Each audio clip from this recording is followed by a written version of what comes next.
Bonjour à tous, voici la correction de l'activité 20. Alors, dans cette activité, on essayait de comprendre comment une population de papillons qui était plutôt de couleur claire avant la révolution industrielle avait évolué pour arriver donc à une population qui est donc plutôt sombre. Pour cela, je vous avais demandé d'utiliser un logiciel de simulation afin de faciliter la compréhension du phénomène. Alors, ce logiciel vous a permis donc de vous mettre en situation et de recréer l'environnement de départ. Donc au départ, on a des écorces recouvertes de lichen, donc la couleur du tronc pardon, est plutôt claire. Et on voit que même si au cours du temps, il y a des petits papillons plus foncés qui apparaissent, le pourcentage de phalènes blanches dans l'environnement est plus important que celui des phalènes noires. Donc là, on a bien une population de papillons qui est majoritairement blanche. Lorsque les lichens disparaissent et que donc, on le voit avec le fond du graphique, les troncs prennent une couleur plus foncée, on voit qu'il y a un changement dans la couleur des papillons. Et après après la disparition des lichens, ce sont les papillons noirs qui sont les plus nombreux. Alors, comment expliquer ce phénomène? Je vous ai fait un petit schéma. Donc, chaque petit rond représente donc des papillons de couleur plutôt claire.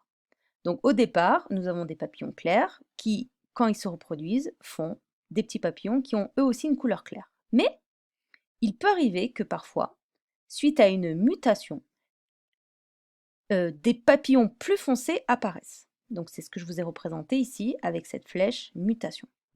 Avant 1954, les troncs d'arbres étant plutôt clairs, il paraît tout à fait naturel que les premiers papillons à se faire croquer par les oiseaux sont les petits papillons les plus foncés, puisque sur une écorce claire, ils sont parfaitement visibles.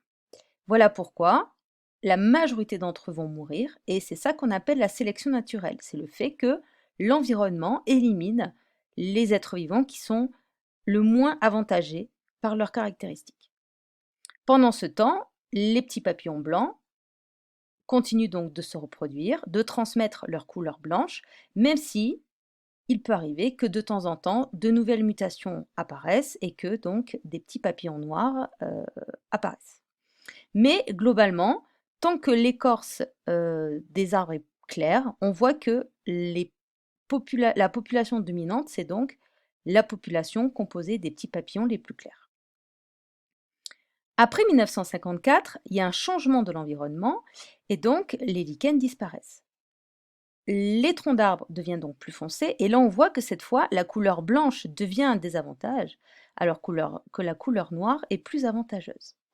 Et donc les papillons les plus foncés vont bénéficier de ce changement de couleur puisque cette fois ce sont eux qui vont survivre, se reproduire, transmettre leurs caractéristiques, c'est-à-dire leur couleur noire, alors que les petits papillons blancs, petit à petit, vont disparaître puisque ce sont les premiers à se faire croquer.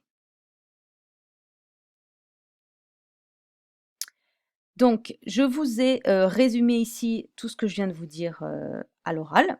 J'attire néanmoins votre attention sur une erreur que vous faites très souvent. C'est bien la mutation qui arrive avant la sélection. On est d'accord? C'est pas parce que le tronc a changé de couleur que les petits papillons se sont dit: «Ouh là là, il faut qu'on s'adapte». D'accord? Non, ça ne fonctionne pas comme ça. C'est que par hasard, il y en a qui naissent plus foncés que d'autres. Et lorsque la couleur des arbres est foncée, ben, ce sont eux qui vont survivre, d'accord? Mais les petits papillons foncés étaient là avant le changement d'écorce. Donc, le bilan de cette activité, donc les mutations produites au hasard engendrent l'apparition de nouveaux caractères et si ce nouveau caractère procure un avantage, alors il a plus de chances de survivre, de se reproduire et donc de transmettre ce caractère et c'est ça qu'on appelle la sélection naturelle.